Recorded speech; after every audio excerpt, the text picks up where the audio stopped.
Hello guys, bersama saya lagi dalam Alright Napa Channel. Gempak sahabat-sahabat semua, Lokman Adam membalun kau-kau. Pemimpin daripada Parti PAS ini yang dilihat asik adu domba, mengadu domba, memainkan sentimen bangsa dan agama, menghasut dan sebagainya. Jadi inilah sahabat-sahabat semua yang kita lihat seringkali ya dilakukan oleh pimpinan daripada PAS. Bukan itu saja, walang-walantit, lebay-lebay ya turut melakukan perkara yang sama. Itu pandangan saya. Jadi hari ini menarik untuk kita dengar ya apakah perkara sehingga Lokman Adam menempelak, menyekolahkan ya pemimpin daripada Parti PAS ini. Jadi tanpa buang masa, mari kita dengar bersama pencerahan ya padu daripada Datuk Lokman Adam. Tuan Ibrahim ni dia gesa kerajaan. Tuan Ibrahim ni dia gesa kerajaan padam persepsi rakyat terhadap isu 3R hanya terpakai pada Perikatan Nasional. Ini kerana tiada tindakan yang diambil ke atas MP Beruas. Banyak orang pula telefon ni. Bagi nombor telefon tadi. Okey, jangan telefon sekarang kemudian lah. Dia ni Okey. Dia macam ni lah, Tuan Brand Tuan Man ni, dia sentiasa nak cuba mengadu dombakan antara UMNO dengan DAP ni, kan? So bila DAP ni kita pun tahulah ada setengah-setengah daripada dia, mereka ni yalah, cuba nak menjatuhkan grup ataupun kepimpinan DAP yang sedia ada. Okay. So adalah di antara mereka ni dengan agenda-agenda tertentu mengeluarkan kenyataan-kenyataan yang boleh menjejaskan hubungan, kan? Ada yang mengeluarkan kenyataan mengatakan kita nak lihat Perdana Menteri bukan Melayu satu hari nanti. Sebenarnya tak kira lah sama ada dia niat dia nak sabotage ke ataupun tidak, ataupun dia just speak out his mind, kan? Ataupun dia hanya melontarkan idea atau iltizam dia atau cita-cita dia, kan? Boleh, bukan tak boleh, kan? Tapi cuba pakai otak, itu je, kan? Kenapa dalam keadaan orang tahu bahawa kita sekarang ni cuba nak yakinkan rakyat bahawa dah ada perubahan pada DAP. Kita nak beritahu DAP tak macam dulu lagi. Kenapa tiba-tiba nak keluar balik ayat-ayat lama yang menyebabkan orang takut dengan DAP? Betul tak? Itu sebab kita cakap ini seperti sabotaj. Tak boleh salahkan kita beranggapan begitu, sebab dari segi logik akal tidak ada orang yang normal otak dia akan mengeluarkan kenyataan di masa yang tidak sesuai. Contohlah, ada juga orang Melayu yang tak puas hati dengan tindakan Tengku Abdul Rahman, bersetuju memberikan kerakyatan Jusoli kepada bukan Melayu. Kita baru je buat form kerajaan perpaduan ni, tiba-tiba ada satu orang nama Lokman Adam, dia kata dah tiba masanya kita kaji balik kerakyatan kepada bukan Melayu. Boleh tak keluar ayat macam tu? akan jadi isu besar. Akan jadi isu besar, betul tak? Dan orang bukan Melayu akan marah pada Lokman Adam ni. Betul tak betul? Kalau Lokman Adam gunakan otak dia yang waras, dia keluarkan tak ayat tu? Dia tak akan keluarkan. Sebab itu akan menyebabkan orang marah pada UMNO. Dan bila orang marah pada UMNO, dia tak marah pada Lokman Adam. Dia marah pada UMNO. Kerana kononnya UMNO chauvinis, UMNO tak boleh terima bukan Melayu. Betul tak? Sama juga hari ni, kan? Kerana ada satu dua orang yang bercakap tak menggunakan otak, orang serang DAP. Itu sebab kena berhati-hati. Dan kita pun sebagai orang UMNO kena faham, kan? Bila Hisham Jalil mengeluarkan kenyataan-kenyataan yang nak memecah belahkan kita, tak ada orang DAP yang kata bahawa itu kenyataan UMNO. Betul tak? Sebab dia orang tahu itu kenyataan Hisham Jalil. Individu. Kenyataan peribadi Hisham Jalil. Individu. bukan UMNO. Tapi kenapalah kita ni, bila ada satu dua orang yang kita tahu ni agenda dia memang nak menjatuhkan Anthony Loke, kan? Dia pula pergi bantai DAP. Padahal orang yang keluar kenyataan itu, tujuan dia pun memang nak sabotaj Anthony. Betul tak? Ini kita kena faham. Okey? Tapi saya tertarik selepas dia kenyataan tu dikeluarkan, Anthony Loke balas dengan kenyataan daripada parti dan MP Beruang ngeh memohon maaf. Ya. Okey tu. Soalan seterusnya tu bila kita sebut pasal kerajaan ni kan mesti ada Perdana Menteri baru, betul? Saya dengar sampai ada tawaran diberikan kepada Sarawak untuk jadi Perdana Menteri tu. Tadi Abang Jo dah mengeluarkan kenyataan lah. Dia kata Sarawak fokus untuk jaga ekonomi rakyat.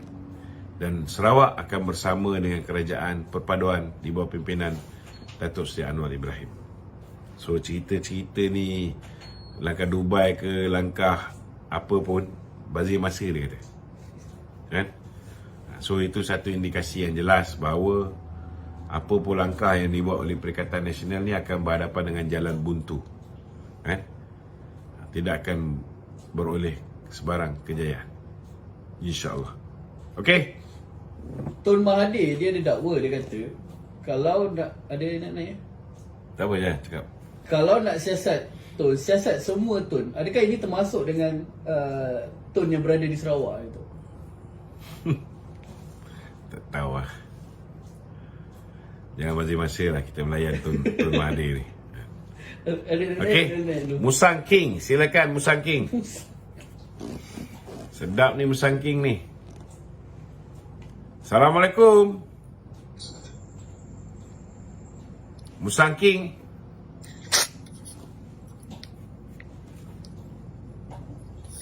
Assalamualaikum. Waalaikumsalam. Datuk. Ya. Cakap. Okey, baru clear. Ha? Baru clear, baru keluar bagi tu. Clear. Saya nampak buah durian ni clear je. Baru dah ni clear tu. Soalan. Okey, soalan.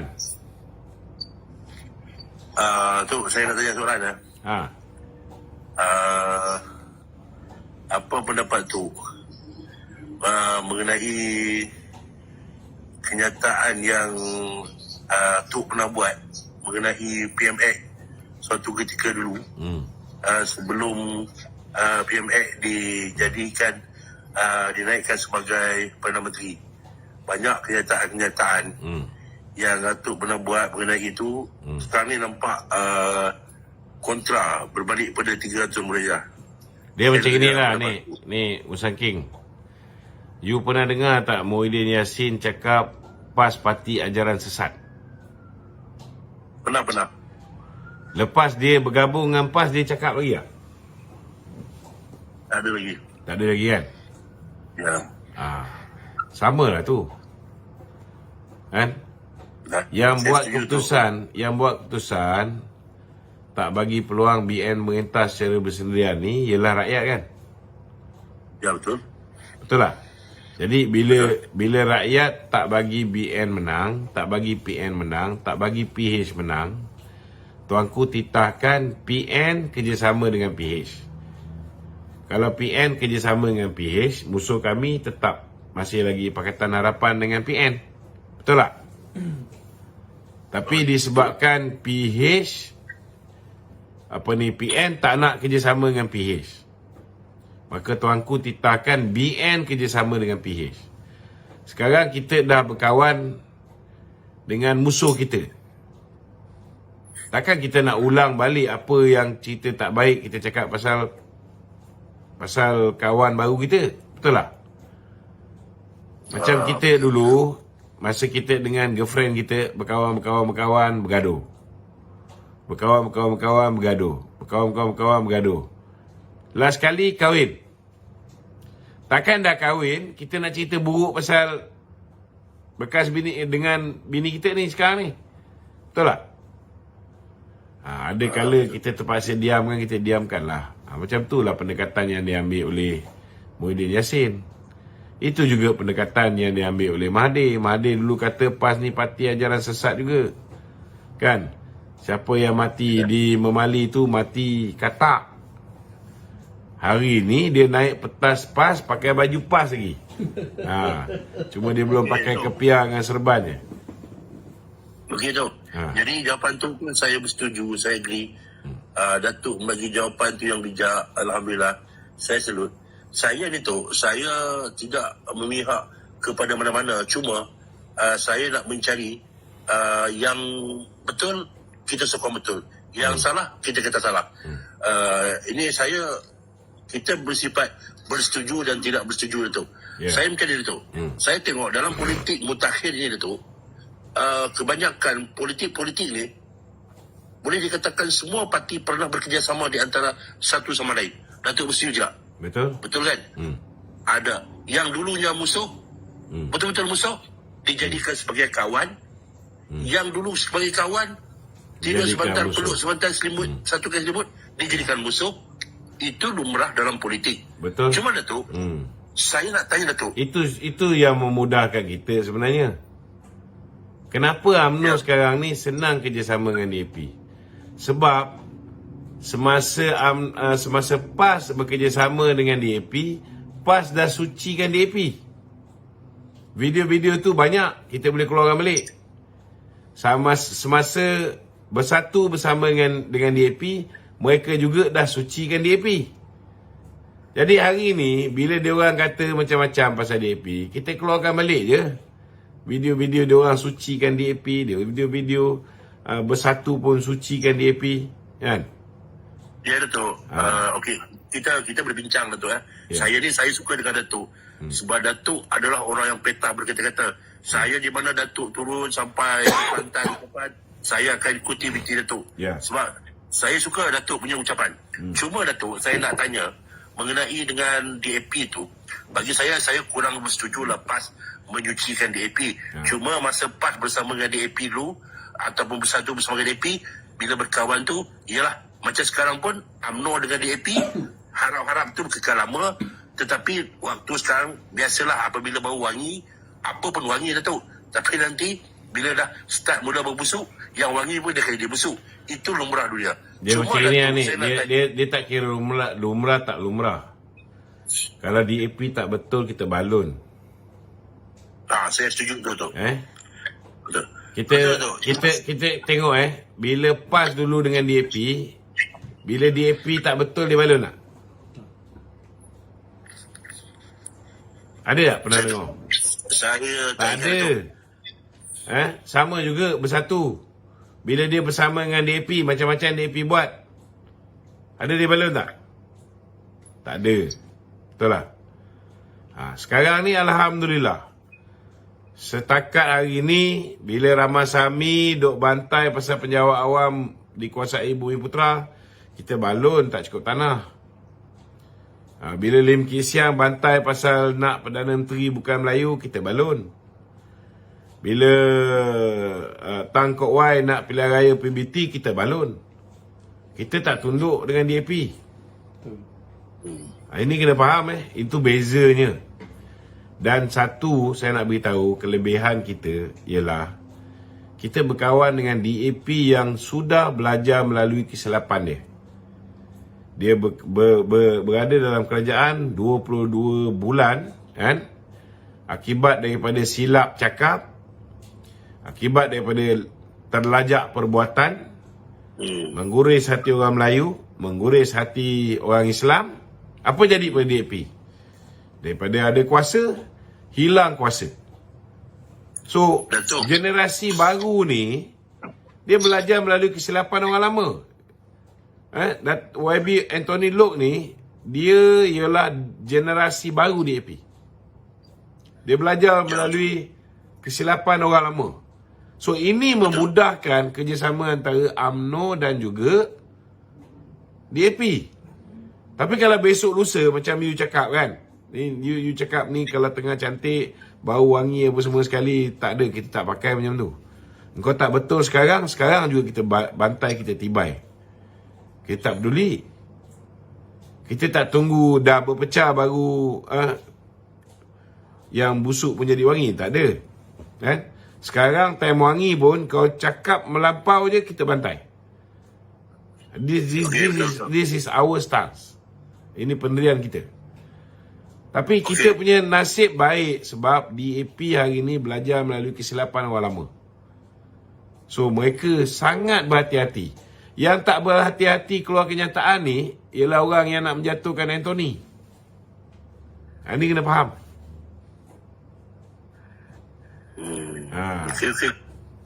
Okey, Datuk. Okey. Satu lagi tu, saya ni, Datuk, saya sebenarnya kalau Datuk tahu, saya dalam UMNO ni, kalau Datuk potong saja saya punya tangan ni, keluar darah biru, Datuk.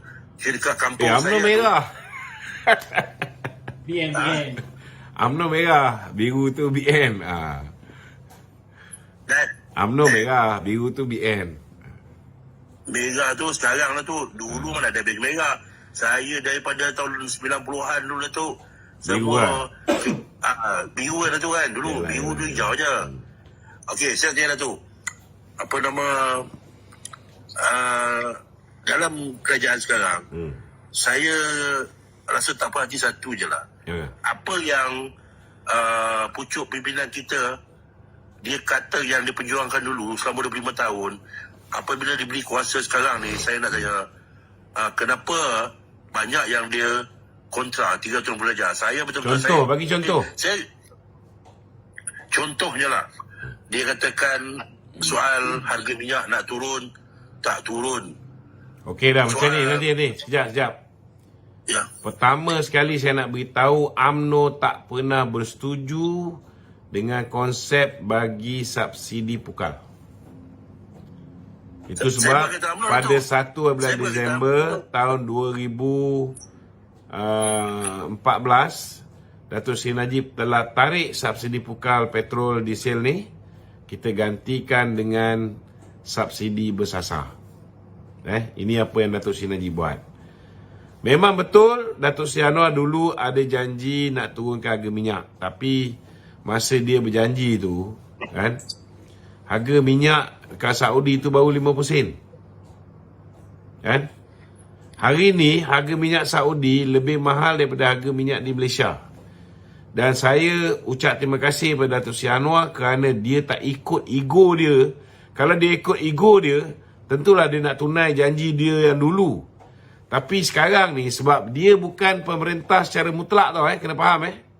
Hari ni dia bentuk kerajaan bersama dengan BN yang polisi dia tentang subsidi pukal ini berbeza.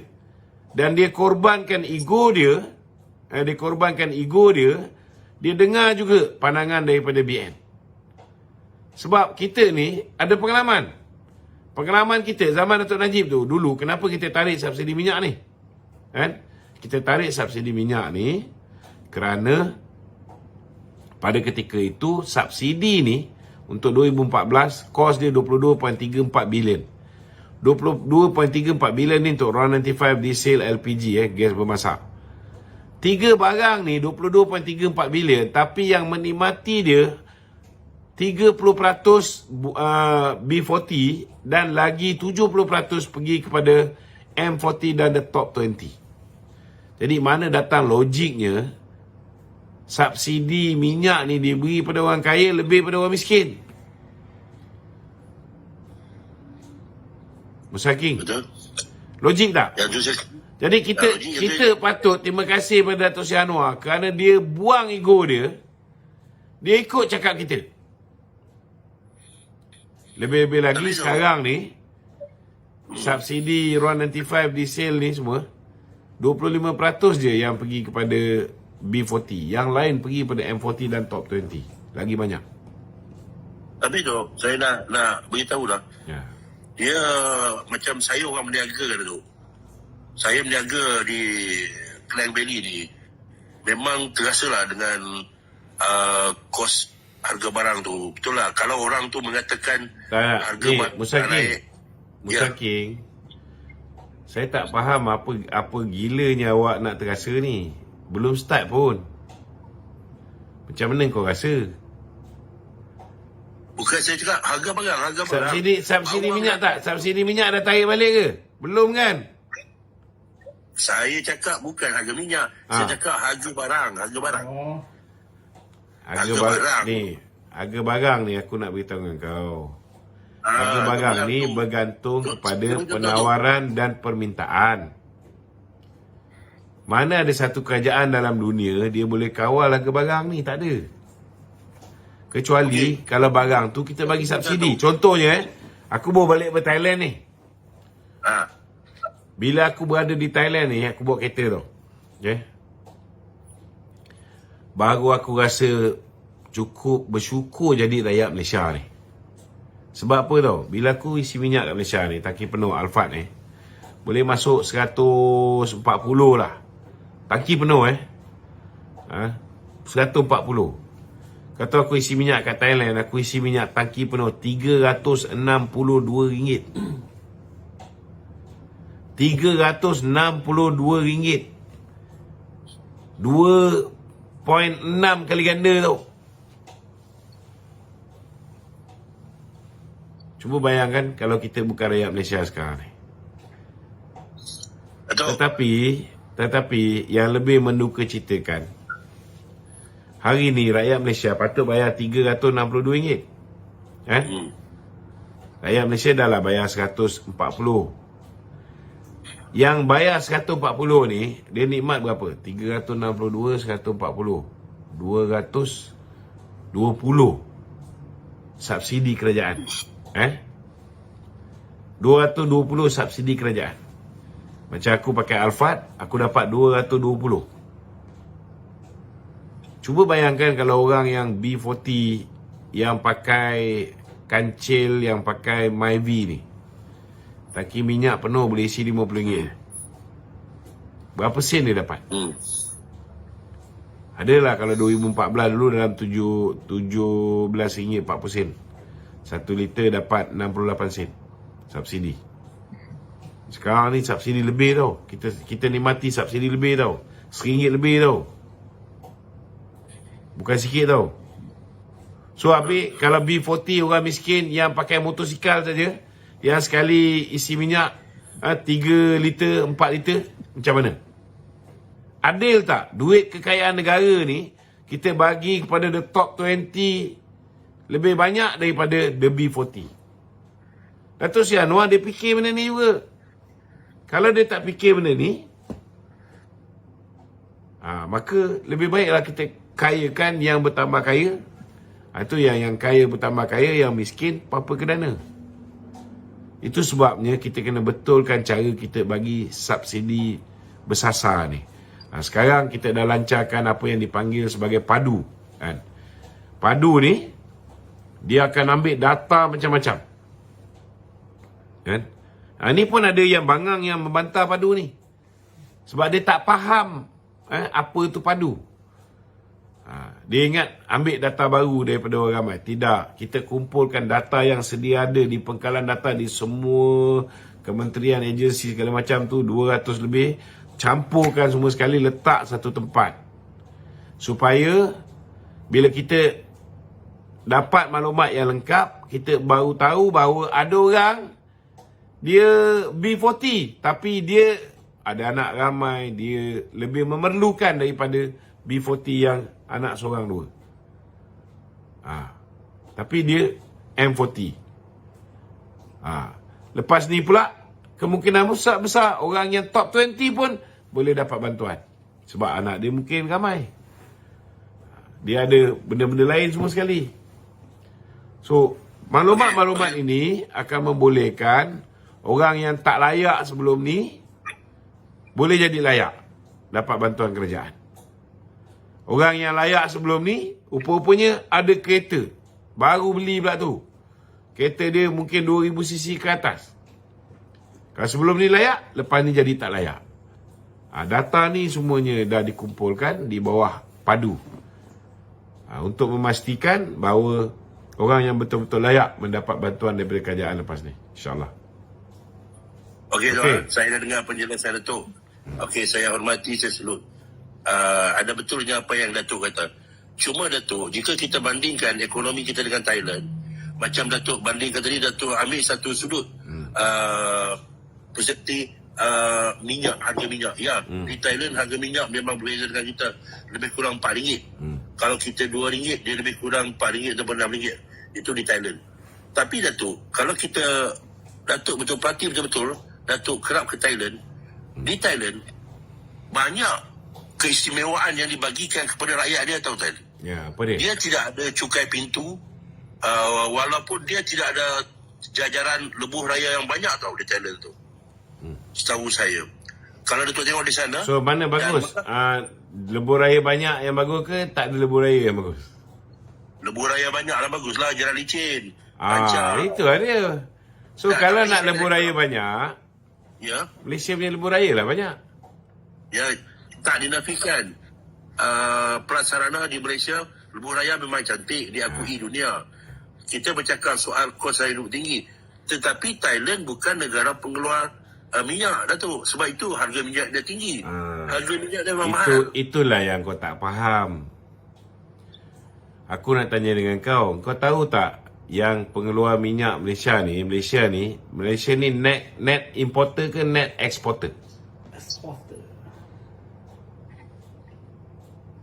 Yang tu saya tak tahu tu. Okey, dia macam ni. Net importer ke net exporter? Okey. Maksud dia, adakah kita import minyak lebih banyak ke kita ekspor minyak lebih banyak?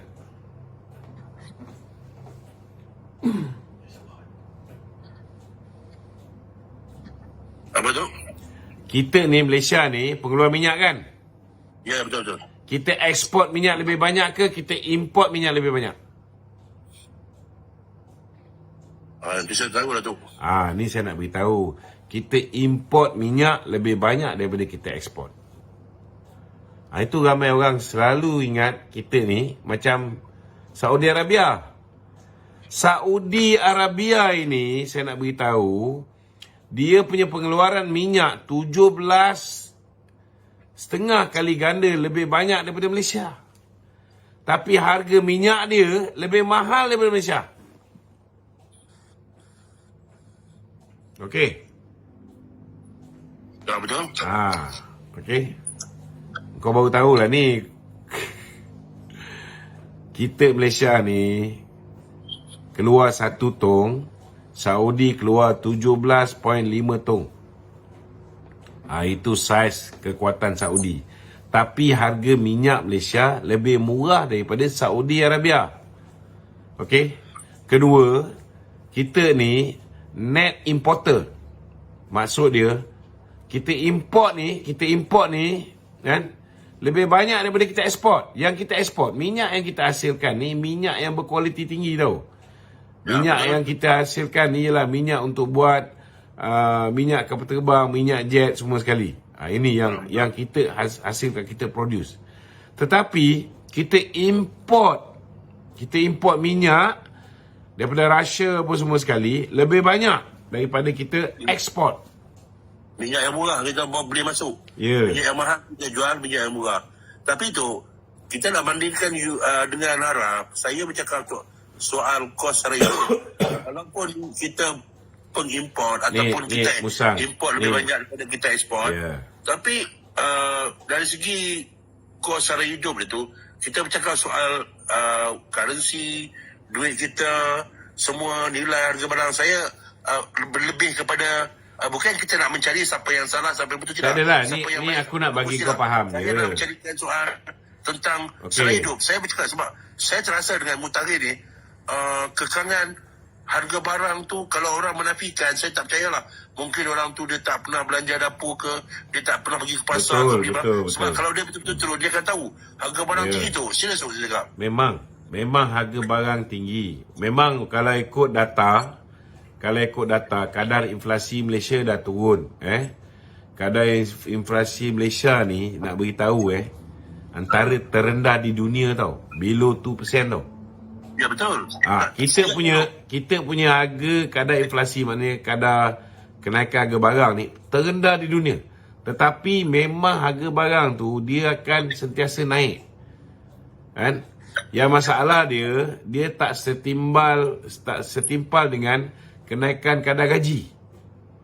Faham tak? Betul. Itu yang sekarang ni YB Rafizi pun dia ada buat program untuk pastikan kadar gaji kita ni kita ada kadar gaji progresif dan sebagainya untuk membantu rakyat berhadapan dengan kenaikan harga barang yang memang takkan turun, tuan-tuan.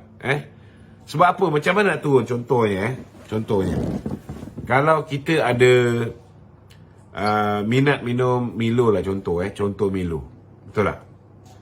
Bila Milo naik harga, sebab apa Milo naik harga? Sebab demand untuk Milo tu tinggi. Bila demand untuk Milo tu tinggi, dia punya penawaran dia, supply dia rendah. Kan? Jadi orang yang nak beli Milo, dia kena bayar harga yang lebih mahal sebab barang sikit tapi orang yang nak minum tu banyak. Dia punya demand lebih daripada dia punya supply. Jadi kita sebagai pengguna, sebenarnya kita boleh turunkan harga Milo ni. Tapi macam mana? Cara dia, kita berpindah daripada Milo, kita pergi ke minuman koko yang lain. Ovaltine ke, ataupun apa-apalah, coklat ke, Cadbury ke, tak kisah. Betul tak? Tapi masalah dia, rakyat Malaysia, dia komplain harga Milo mahal. Contoh, saya bagi contoh je ni. Sampai kedai mamak, Milo satu, dia tetap juga beli Milo. Jadi kalau misalnya harga barang naik, demand tu makin naik. Macam mana harga barang nak turun? Yang ini orang tak faham. Kerajaan mana pun yang memerintah, mereka tak boleh turunkan harga barang. Sebab kita mengamalkan apa yang dipanggil sebagai free market. Harga barang bergantung kepada supply and demand. Kerajaan boleh campur tangan, boleh interfere. Bila? Contohnya, kalau barang tu diletakkan ada harga ceiling. Contohnya macam gula, beras, es super tempatan 15. Tak boleh lebih daripada RM26, 60 sen. Benda-benda tertentu. Tapi tak boleh semua benda kita letak ada harga ceiling. Dan tak boleh semua benda kita bagi subsidi. Tak boleh. Ini kita kena faham. Siapa pun jadi pemerintah, setidak-tidaknya satu benda yang bagus ialah masih lagi kita boleh beli gula, masih lagi kita boleh beli beras. Zaman Muhyiddin tu telur pun tak ada. Nak beli ada duit pun tak boleh beli. Lepas tu kena lockdown. Kena lockdown lagi jahanam. Sebab apa? Nak pergi keluar cari makan secara sempurna pun tak boleh. Tapi datang pilihan raya, bila Muhyiddin ulur duit sikit, habis kelabu mata. 4.2 juta orang pangkah Perikatan Nasional. Tak ketanya tengok dia orang ni. Terbaik sahabat semua. Itu dia. Agak panas ya perbincangan di sana dengan rakyat Marhain yang menonton siaran dan juga bertanya secara direct kepada Lokman Adam. Tapi jawapan-jawapan yang diberikan itu amat padu. Tapi berbalik kepada perkara yang pertama, bagaimana kita lihat PAS ya yang tidak habis-habis ya mengadu domba menjadikan isu itu sebagai isu politik mereka dengan menyentuh berkaitan dengan hal sentimen bangsa dan agama. Ini saja yang mereka mampu lakukan. Bila mana mereka menjadi kerajaan seperti mana yang dinyatakan oleh Lokman, beras, telur entah hilang ke mana. Tapi mereka ada telur lah. Tapi telur yang dicari oleh rakyat tu tak tahu entah ke mana. Itu dia terbaik ya pencerahan daripada Lokman. Jadi sahabat semua, bagaimana dengan anda? Anda boleh berikan pandangan komen dalam ruangan komen. Jadi izinkan saya untuk mengundurkan diri. Dan seperti biasa, peribahasa mengatakan, tak apapun kangkap, 2 tahun keinginan. Dalam bahasa Melayunya, tepuk dada, tanya selera. Sekian jadi daripada Orang Channel. Kita berjumpa lagi. Bye-bye.